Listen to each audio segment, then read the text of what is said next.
वद्यं पवित्रं शतोद्यामगुम्भरन्वयं तेन ब्रह्मविदो वयं भूतं ब्रह्मपुनीमहे इन्द्रस्वनेते सहमा पुनादो सोमस्वस्त्यावरुणस्य नीचा यमो राजा पुनराभिपुनातुमा जातवेदा मोक्षयन्त्या पुनादो रोगानशेषानपहंसकृत्तारक्तातकामान् सकलानभीष्टार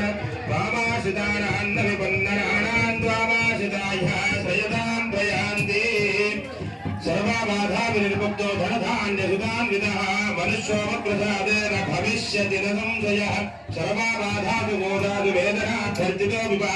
स्वरं ममैदच्चरितं नरो मुच्येत सङ्कटात् सर्वबाधापशमनं त्रैलोक्यस्याखिलेश्वरी एवमेव तया कार्यमस्मद्वैर्विनाशनम्